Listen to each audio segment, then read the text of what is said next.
वो कहा जा रहा है कि इंडिया बनाम एनडीए होगा इस बार। उन्होंने अपने गठबंधन का नाम भाई इंडिया रखा है। इंडिया एक कहने से नहीं होता। इंडिया या इंडिया वालों के लिए आपका विजन क्या है ये तो बताएं। एक व्यक्ति का विरोध करना इंडिया का साथ पाना नहीं हो सकता। एक चीज़ दूसरी, बिल्कुल ये वही रिश्ता है मेरा मेरे प्रधानमंत्री जी से, जिसका जिक्र मैं करता रहा हूँ।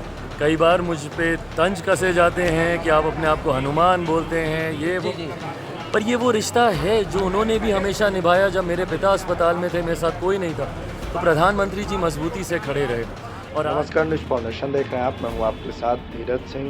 कल दिल्ली के अशोका होटल में एनडीए की बैठक हुई। इसमें बिहार से भी कई दलों ने अपनी उपस्थिति दर्ज कराई। बता दें कि चिराग पासवान, पशुपति कुमार पारस, जीतन राम मांझी, इसके अलावा उपेंद्र कुशवाहा भी इस बैठक में शामिल हुए। बता दें कि बैठक खत्म होने के बाद चिराग पासवान ने पत्रकारों से बातचीत करते हुए बताया कि आगामी लोकसभा चुनाव में एनडीए किस तरीके से बेहतर प्रदर्शन करे और किस तरीके से और मजबूत हो, इन तमाम बिंदुओं पर बातचीत करने के लिए ही प्रधानमंत्री ने आज इसकी बैठक को बुलाया था। बता दें कि उनसे जब पूछा गया कि प्रधानमंत्री ने बीच बैठक में जो आपसे मुलाकात की, आपको गले लगाया, इस पर भी उन्होंने खुशी जाहिर करते हुए बताया कि प्रधानमंत्री से हमारा कोई आज का संबंध नहीं है। प्रधानमंत्री लगातार ही मेरे और मेरे परिवार की चिंता करते रहे हैं। जब रामविलास पासवान का निधन हो गया था, जब वो अंतिम समय में थे, तब भी वो लगातार प्रधानमंत्री हमें और हमारे परिवार की चिंता कर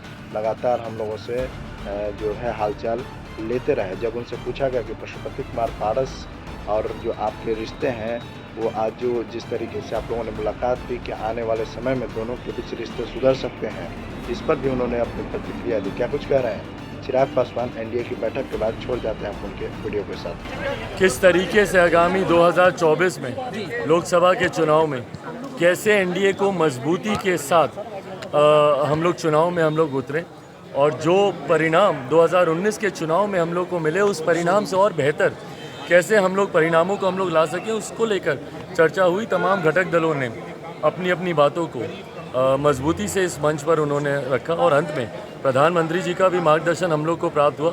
उम्मीद ही नहीं, पूरा विश्वास है कि आने वाले चुनाव में 330 का आंकड़ा ये एनडीए गठबंधन यकीनन पार करेगा। चिराग जी, वो कहा जा रहा है कि इंडिया बनाम एनडीए होगा इस बार।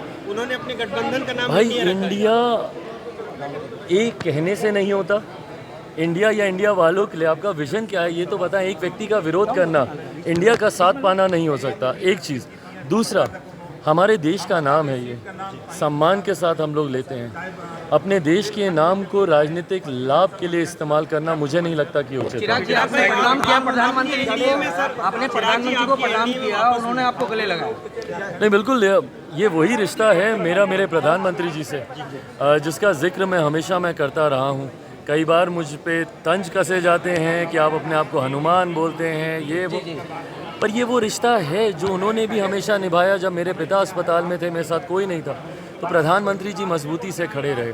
और आज भी जिस अपनेपन से उन्होंने गले लगाया, जिस तरीके से मेरे गालों पे हाथ रखकर, मेरा सर अपने कंधे पर रखकर मुझे गले लगाया, एक पिता ही इस तरीके से अपने बेटे को गले लगाता है, तो ये रिश्ता उनके साथ मेरा हमेशा से रहा है। उन्होंने भी हमेशा निभाया, इस रिश्ते का सम्मान रखा, मैंने भी रखा। चिराग जी, आपकी वापसी हुई है एनडीए में, आपकी एनडीए में फिर से वापसी हुई। हालांकि आप वैचारिक रूप से हमेशा प्रधानमंत्री जी के साथ थे। जो डिफरेंसेस थे थोड़े बहुत जो पार्टी में, जो क्योंकि आपके अंकल जो है अलग हुए, वो सब भी अब ठीक होगा धीरे धीरे? आपको क्या लगता है? क्योंकि हमने सुबह जब बात की उनसे तो कहा था कि मुश्किल भाई मुझे नहीं पता, अंतोगत्वा ये फैसला उन्हीं को करना है।